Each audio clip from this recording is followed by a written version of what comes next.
Okay, so we're gonna try this again. Do a little bit better video for you. We'll start up here, the overflow.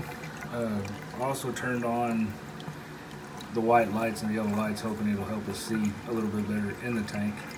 We're looking at the overflow. We'll have to look through the screen. It's on there to keep our buddy Stitch the Eel out of my overflow. But if you look, again, this one, the right-hand drain is the main drain. It's got a full siphon on it. And I have a gate valve on there. The gate valve is to help throttle it back. Because if we don't throttle it back, we'll end up with a very noisy drain. Because when the full siphon starts, you'll wind up with some toilet sounds. This is the emergency drain. And another reason to run the gate valve is to also control where your water level sits in the overflow. So the slower I do my main drain, the higher it comes up in the overflow, which means there's less trickle of water coming over, so it's not as noisy.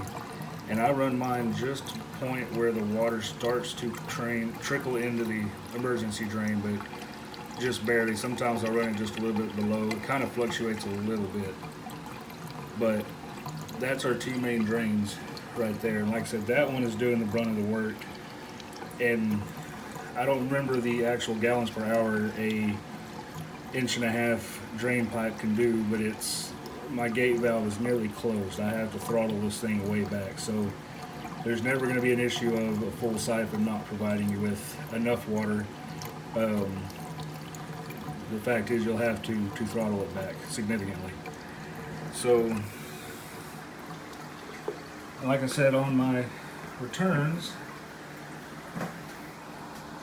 you'll see they sit right below that water line. And again, for the same reason that Booth does his the way he does his, is that if when the power goes out, leaves very little water to go back into your sump, because I have to, when the power goes out, the water in my overflow is going to drain, and whatever's over this, plus whatever can back siphon into this. So you're trying to eliminate as much as possible from draining back into your sump.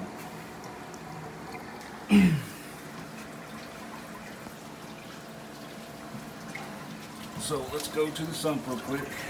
I'm going to take this thing out of our way because it is right in the way. So, like I said, here's the gate valve. This is where the main drain. This is how you throttle back your full siphon drain so that you can get it to where you want it. This middle line right here, that's my return. I have a ball valve on there just for maintenance things if I ever need to cut that off. And then my emergency drain, as you can see, I just dumped it off into this far chamber over here. Again, there's not much water there. I don't need to filter sock on it or anything like that. It's strictly the emergency drain. So again, I have a ball valve on there. If I ever want to work on my sump without draining a tank or anything like that, I can close all those ball valves and then I can work on anything down here without the water draining back from the tank. So that's why I chose to put ball valves on all the connections. So the main siphon comes in right here, and again, here's the filter sock. I've got a goofy square one. That's what eShops likes. I think it's really just so you have to buy their socks, but whatever works for them. From there, it goes a few different directions, really. Like I said, it splits off. It goes over here to this chamber, which is just a media tray, and then it goes into the refugium, which is right here. And it also goes into this chamber. So I've got my skimmer and my heaters. And this is where I was talking about having some expansion opportunities. This right here is a carbon reactor. And all it does is it runs to a small pump inside the sump. So that allows me to have my carbon reactor running on its own pump. I can turn it off independently. I've got some switches over there that allows me to turn off individual equipment that I don't run on my Apex. So down the road, I can actually add a second pump in there if I ever decide to add like a GFO reactor. At this point, I don't need a GFO reactor because I'm already fighting low nutrients, so I'm not bothering with it. But you have the expansion opportunity if I ever want to, because I've got room in there for another pump or two if I needed it. Again, there's my ATO. I just used a 5.5 gallon aquarium, nothing special. I do have a pumping system with sensors and all that kind of stuff. And then my return, right there. Again, that gate valve, you can't see by looking at it, but it is way throttled back. It's actually almost in the closed position. So we'll go ahead and do another power outage for you in just a second.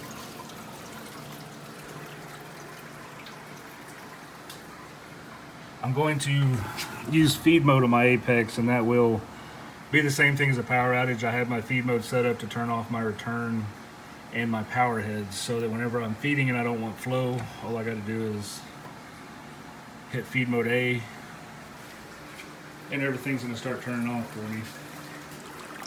So as you can see, the water level is already dropping in the overflow.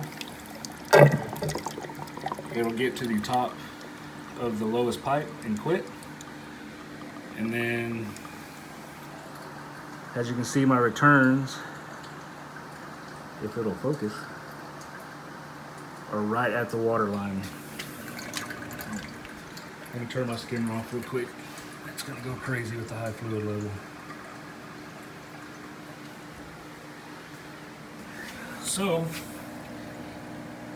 whenever you do your power testing or your power outage testing, the one thing I'll say is make sure to turn everything off and walk away for about 5 minutes, because water will continue to trickle in a little bit over time, but real slow. But generally speaking, this is about as high as it's going to ever get in my sump. I've actually got room for probably another 10 gallons of water in here, but I'd rather have too much room than not enough, so we will probably leave it just like that. With a full siphon drain like this, there's no having to restart siphons or anything. It does it all itself.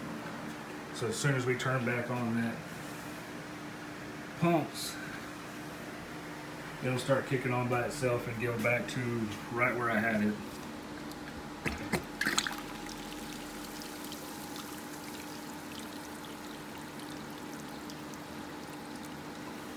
The water level will drop like it's supposed to in the sump, and we have tons of extra room.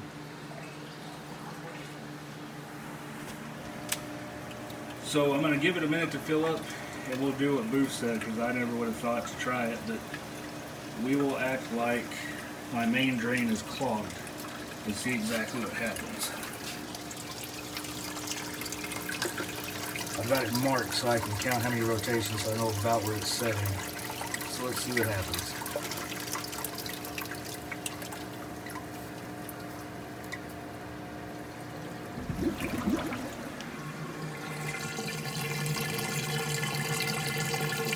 So as you can see, main drain is completely turned off. Emergency drain is doing its job, it's taking on all the water. And this is how I would know if my main drain was clogged, because as you can tell, it's pretty loud. It's kind of quieted down now, but you can tell the difference in the tank whenever that other drain isn't open.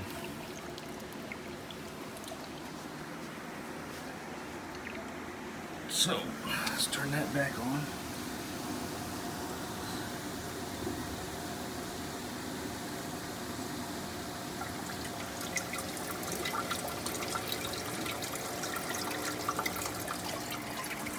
So the advantage to that gate valve, again, is we're able to finely tune where we want that water in that overflow. And when you make adjustments, you have to wait a couple minutes for everything to level off where it's going to level off. But what I'll do is I'll watch it for a couple minutes, see where it winds up. If I like the level, I'll leave it alone. If not, you can move that gate valve a 1/16 of an inch either direction or less and really fine tune where your water level comes in. So what we were discussing about that dual drain hang on the back is that you could set up this same kind of system to where you'd have your main drain taking on all your water. And as you can see, if that line does get clogged, my other one is there to take the entire brunt of all the water that needs to be drained. So we have redundancy there. I don't see why you couldn't do it with the hang on the back. And then there's the safety factor of setting up your returns to not take on more water than you can handle. Again, mine's a manufactured sump. My original plan was to go DIY like Booth has, but I found a good deal on this one. I think if you do DIY, just make sure you leave yourself room above the baffle. So don't put your baffles all the way at the top of the sump, just kind of leave them a few inches below, so even if one of your chambers does fill up with water, you have more room on top of that to keep going. So excuse me, I hope that's a slightly better demonstration than what I gave you last night. So thanks.